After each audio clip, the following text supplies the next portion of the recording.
Hey everyone, it's Sean. So today, on this episode, we are going to be talking about time travel. Now, I'm really into time travel. I love any movies to do with time travel. I love any books to do with time travel. And anything to do with time travel, I'm really into it. So a couple of weeks ago, I posted on my Instagram asking people how they felt about perhaps having an all-English episode about time travel. And we got the votes back, and something like 96% of people said that they'd be interested in hearing about time travel in English. So if you don't already, make sure you follow me on Instagram. It's Sean Bradley 1986. And if you see me post any questions about Daihon Nashi, then make sure you get your opinion in and you vote for it, because today's episode was done that way. So this is for the 96% of people who said they wanted to hear about time travel. So let's go. Okay, so time travel is a big topic, even though it's not a real thing. Of course, nobody can time travel. It would be nice, but yeah, nobody can time travel. And I thought it would be a good idea to introduce maybe 3 or 4 main ideas of time travel that are used in movies and books to help maybe get a better understanding of those things. So in this episode, we're going to look at something called the fixed timeline. Fixed is F-I-X-E-D. Now, with this type of time travel, this means that time cannot be changed. No matter what we do, there's nothing that we can do that will change the events that happened. So all of the events that happened through time travel are already decided. They're already determined. Determined is D-E-T-E-R-M-I-N-E-D. And determined means that it's been decided. So it's happened before and it cannot be changed. So, for example, you want to change your future by going back in time and changing your mistake that you made. Don't even bother, because with this idea of time travel being fixed, it's a fixed timeline. No matter what you do, you're just wasting your time. With this idea, there is just one single history timeline, and it cannot be changed. And even though some movies have these time travel elements where the character jumps back in time and they change something, the idea with this fixed timeline is that that time travel jump has always happened. So even by traveling back in time to change that thing that you think is a bad thing, that already happened. That has never changed. That's always been the same. There are loads of movies that kind of explore this idea, but the best one that I can think of, and I think it's still on Netflix maybe, so if you can find it on there, make sure you check it out. It's called 12 Monkeys. 12 Monkeys. And it's got Bruce Willis.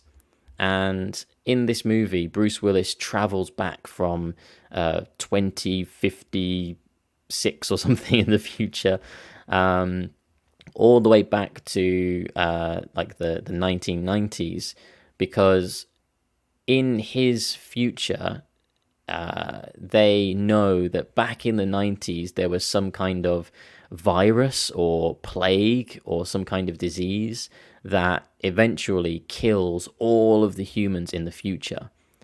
So his mission is to travel back to the 90s and try to stop this plague or this virus from happening.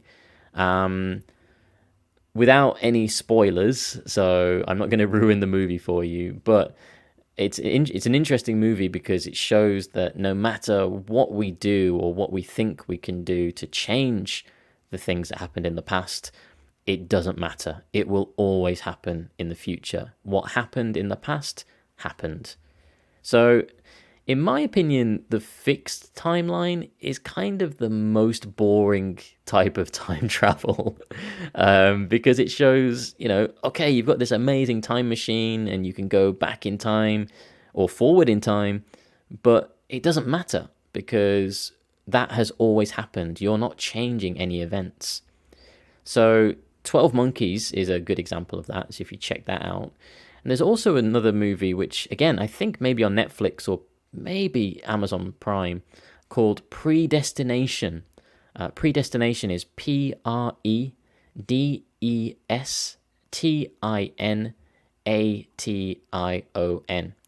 And predestination means a place that you are going to and it's already decided. So this movie has an interesting idea of time travel. The reason for that is because the main character in this movie is jumping all through time. Like they jump to the future, they jump really far into the past, and they're changing all of these things, all of these events in this timeline. And the thing is that this is a fixed timeline.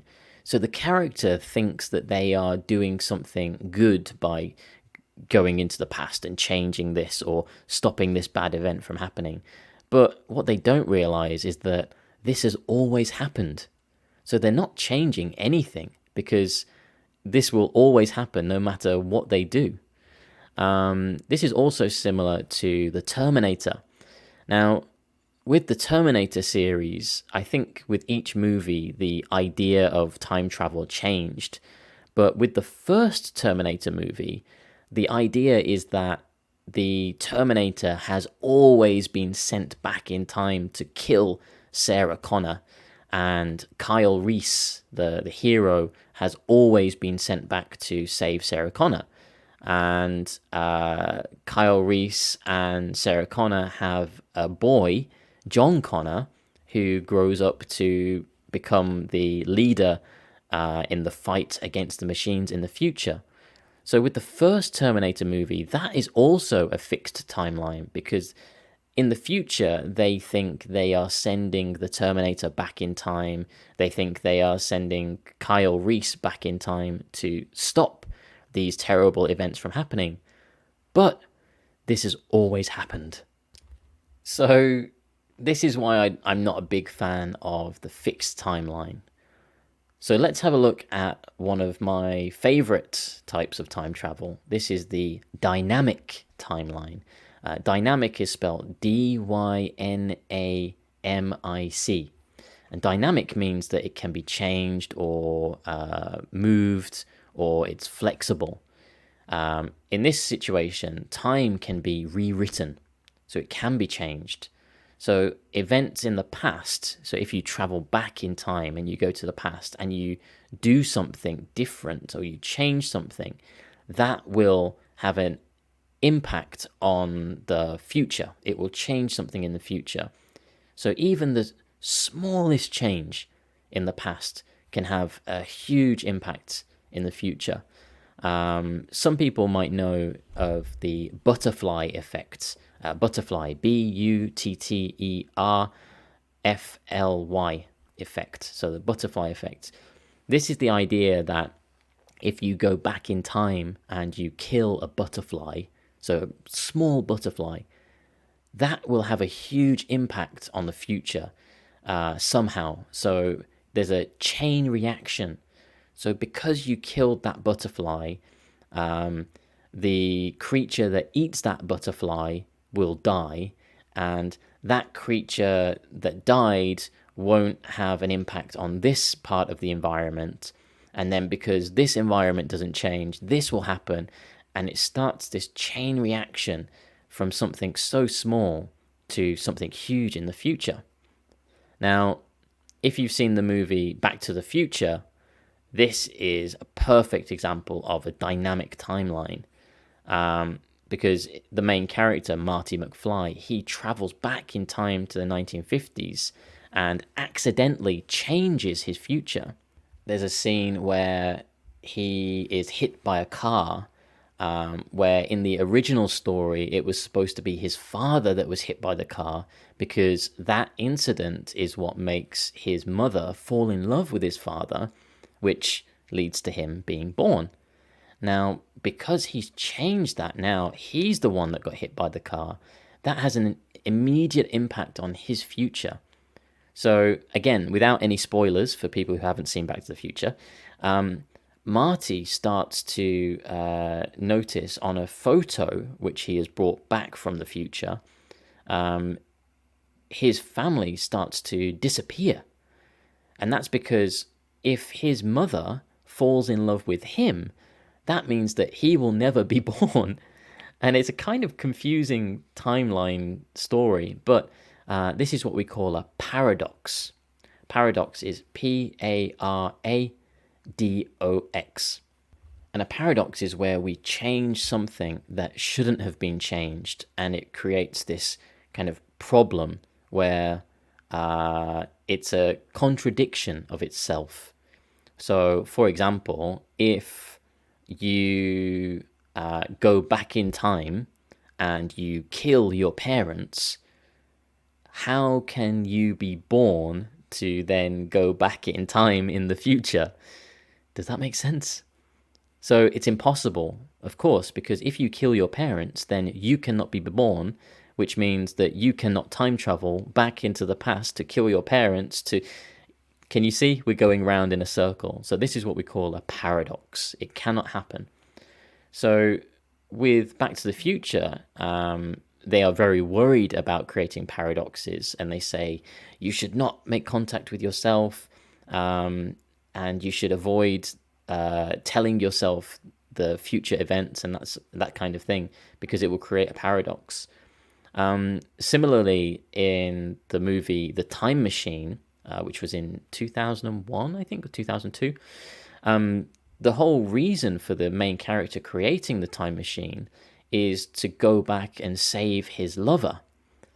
But if he goes back in time and saves his lover, that means that she will not die, which means he will have no motivation to create the time machine, which means that he cannot travel back in time. And again, we're in this paradox. So with that situation, he can travel back in time, but he should just stand back and do nothing, because otherwise he will disappear. He will cease to exist because it's a paradox. There are some fun paradoxes, though. Like, for example, in Back to the Future, the start of the movie takes place at a shopping mall called the Twin Pines Mall. Pine is a type of tree, like a pine tree, and it's called the Twin Pines Mall. And then when Marty travels back to the 1950s and he appears in that location, he accidentally knocks down one of the pine trees as he's escaping. And later in the movie, when he goes back to the future, he goes back to that same spot, the shopping mall, except this time it's not called the Twin Pines Mall, it's called the Lone Pine Mall, which means just one singular pine tree was left remaining. So this is why I love Back to the Future, because there are so many small details like that you notice from this dynamic timeline. So hopefully that hasn't been too confusing. Today we've mainly focused on two types of timeline. The fixed timeline, which means that nothing can be changed, so time travel is pointless. And the dynamic timeline, where time can be rewritten and changed. So some examples for movies that I recommend for you to check out: 12 Monkeys, Predestination, Donnie Darko. Donnie is spelled D-O-N-N-I-E, Darko, D-A-R-K-O, The Terminator, and Back to the Future. All of these movies have a mixture of fixed timelines and dynamic timelines, so hopefully you'll enjoy them. And in the next part, we might look at another type of time travel. So, see you guys then. Bye bye.